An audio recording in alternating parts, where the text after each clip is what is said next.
সর্বোচ্চ শৃঙ্গ মাউন্ট এভারেস্টের কথা শোনেনি এমন কোনো লোক বোধহয় নেই।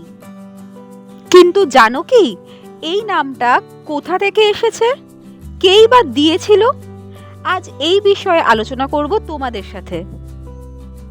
হ্যালো বন্ধুরা, আর্চি অন দ্য ওয়ের একটা নতুন ব্লগে তোমাদের অনেক ওয়েলকাম।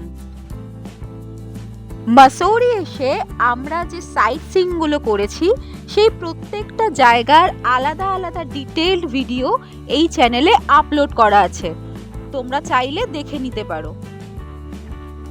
আজকে বলবো জর্জ এভারেস্ট ভিউ পয়েন্টের কথা। জর্জ এভারেস্ট ছিলেন একজন ব্রিটিশ সার্ভেয়ার অ্যান্ড জিওগ্রাফার।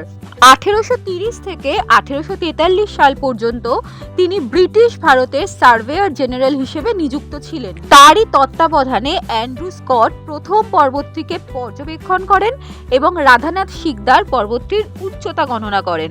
এর ফলে তাকে সম্মান দেওয়ার জন্য পৃথিবীর সর্বোচ্চ শৃঙ্গটির নাম রাখা হয় মাউন্ট এভারেস্ট। আর আজকে আমরা চলে এসেছি সেই জায়গাটায় যেখান থেকে স্যার জর্জ এভারেস্ট মাউন্ট এভারেস্টের সম্পূর্ণ পর্বত শ্রেণীগুলোকে পর্যবেক্ষণ করতেন। মোটামুটি 8 ঘন্টা ট্রেক করে আমরা ওপরে উঠে এসেছিলাম। তোমরা চাইলে সম্পূর্ণ রাস্তাটা গাড়িতেও আসতে পারো। গাড়ির ভাড়া সম্পর্কে ডিটেলসটা ভিডিওর প্রথমেই দেওয়া আছে।